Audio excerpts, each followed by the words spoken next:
Good morning, ladies and gentlemen. I'm Tyler Rose, Chairman of the Board of Directors of Rexford Industrial Realty, Inc. It is my pleasure to welcome you to the company's 2026 Annual Meeting of Stockholders, which is being held as a virtual-only meeting via live audio webcast. Please note that this meeting is being recorded. Stockholders can submit appropriate questions during the annual meeting by clicking the questions box to the right of your screen, typing the question in the text box, and then clicking the submit button. Appropriate questions will then be answered by the company in accordance with the meeting rules of conduct within the time allotted during the meeting. Additionally, all questions submitted in accordance with the meeting rules of conduct will be posted on the company's website with answers following the meeting, including any not addressed directly during the meeting. In accordance with our bylaws, I will act as chairman of this meeting and David Lanzer will act as secretary. The Inspector of Election today is Craig Coloso, a representative of Equinity Trust Company. The Inspector of Election will tabulate all votes and where applicable, abstentions. If there are any disruptions on my end, David Lanzer, as the Corporate Secretary, is authorized to proceed with the meeting. Secretary of the Annual Meeting has delivered an affidavit of mailing from Equinity Trust Company establishing that notice of the annual meeting was duly mailed commencing April 8, 2026 to all stockholders of record of Rexford Industrial Realty, Inc. as of the close of business on March 27, 2026, the record date for this annual meeting. A copy of the notice of the meeting and the affidavit of mailing will be incorporated into the minutes of the annual meeting.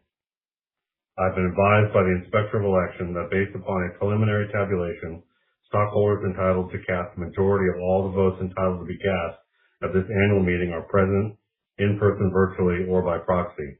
I therefore declare that a quorum is present and that the meeting is lawfully convened for the purpose of transacting such business as may properly come before it. As you entered the meeting this morning, virtually, for the live audio webcast, a copy of the Conduct of Meeting Guidelines was made available. To conduct an orderly annual meeting, we ask that participants abide by these guidelines.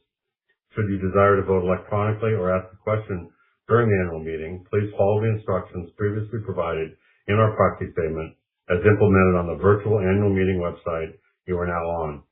We will have the opportunity to address properly submitted stockholder questions at an appropriate time or during the question and answer period, which is scheduled to occur at the end of the annual meeting.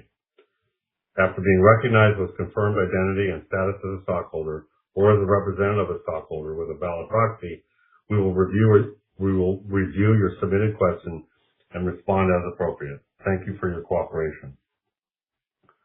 Before we begin the formalities of the annual meeting, I would like to introduce the other members of the company's board of directors who are here with us today.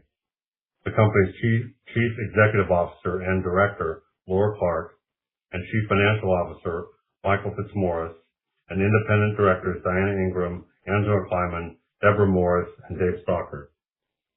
We will now turn to the business of the annual meeting and vote on the items presented in this proxy statement. First, we will consider the four matters to be voted on at this meeting by stockholders of our common stock, which are described in our proxy statement. We will vote after all items have been presented. You are entitled to vote if you are a holder of record of our common stock as of the close of business on March 27, 2026, which was the record date, or a proxy holder for the stockholder of record as of the record date. First item to be considered is the election of directors. Each meeting nominee is nominated for a term expiring at the 2027 annual meeting and until his or her successor is duly elected and qualifies. In order to be elected as a director, a nominee must receive the affirmative vote of a majority of the votes cast, meaning that a nominee will be elected as a director if the number of votes cast for such nominee exceeds the number of votes against such nominee. The proxy statement made available to our common stockholders contains the names of the following 7 director nominees who are standing for election today: Robert Anton, Laura Clark, Diana Ingram, Angela Kleiman, Deborah Morris, Tyler Rose, and Dave Stalker. The second item to be voted on by holders of our common stock is the ratification of the board's appointment of KPMG LLP as the company's independent registered public accounting firm for the fiscal year ended December 31, 2026. KPMG has acted as our independent registered public accounting firm since their appointment on February 14, 2024, and is represented today virtually by Mr. Todd Ruffness. The affirmative vote of a majority of the votes cast is required for the ratification of the selection of KPMG LLP as our independent registered public accounting firm, meaning the number of shares voted for Proposal 2 must exceed the number of shares voted against such proposal. The third item to be voted on by the holders of our common stock is the advisory resolution to approve the company's executive compensation for the fiscal year ended December 31, 2025, as more fully described in the proxy statement. The affirmative vote of a majority of the votes cast is required for the ratification of the passage of the advisory opinion to approve the company's executive compensation for the fiscal year ended December 31, 2025, meaning that the number of shares voted for Proposal 3 must exceed the number of shares voted against such proposal.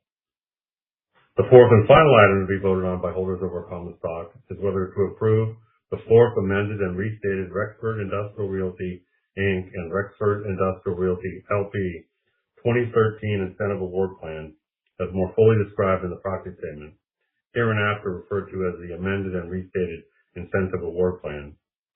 The affirmative vote of a majority of the votes cast is required, meaning the number of shares voted for Proposal 4 must exceed the number of shares voted against such proposal. The polls are now open, and we will proceed with a vote. Stockholders who have voted by mail, proxy, telephone, or the internet do not need to vote again unless they wish to change their vote. If you have not already voted, or you wish to change your vote, you may do so by clicking the Vote My Shares tab at the top right side of your screen. When you have completed your online ballot, please submit it through the Equinity system so the Inspector of Election can receive it. Equinity, please confirm that everyone had an opportunity to cast his or her ballot. All those wishing to vote have had the opportunity to cast their ballots. The polls are now closed.